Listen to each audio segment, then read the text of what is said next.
They had a lot of disciplinary problems within the actual Afghan army. Unfortunately, a lot of them were addicted to opium. As most people know, opium is a commodity there in Afghanistan, and a lot of their soldiers were actually addicted to it, constantly shooting up, and they would leave the syringes laying around their Wow. base and things like that. And that stymied into a lot of other problems. Right, a lot of discipline problems. We had a couple of outposts that they were supposed to man, but they left them and abandoned them because they didn't like getting shot at. Well, nobody likes getting shot at. So we had to go in there and reoccupy that outpost, and we were stretched pretty thin. So we had three squads, right? Basically made up of 9 men each, right? So we had one. We would rotate. One would go out on patrol, and we would essentially go get into contact, and then we'd call air weapons teams. Kiowas and Apache gunships in to sort of mop up. We would pin the Taliban, and they would come and sort of mop up the area.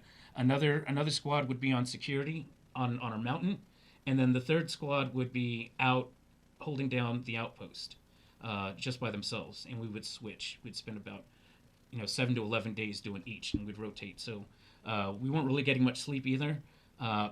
And we had some altercations with some of the Afghan forces.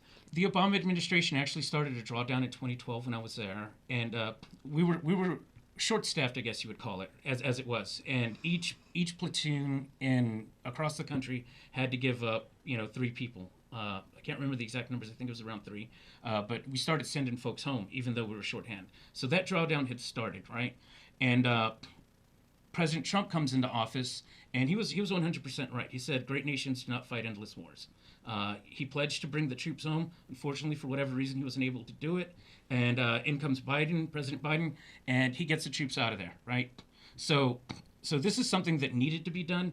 We got caught up in nation building operations in Afghanistan. That was never one of our goals, right? We can't sow the seeds of democracy in a place like Afghanistan. Unfortunately, it just doesn't work. They're very tribal. They're very set in their ways, and it's going to take longer than 20 years for them to change, clearly. And so we need to push our foreign policy to a more realistic, take a more realistic approach, right? Based on realism and restraint, right? So what does that mean? That means we need, as a nation, a little bit of self-awareness, right? What actually can we do, right? Are we capable of this nation building? The answer to that is no. Clearly, like we tried it in Vietnam, we tried it in Iraq, and we tried it in Afghanistan, and all 3 have been failures. And so we also need to focus on restraint, right? Like, we should definitely have a robust and capable military to defend ourselves against any bad actors that might be there. But also, we don't need to go and throw our troops at every problem that arises.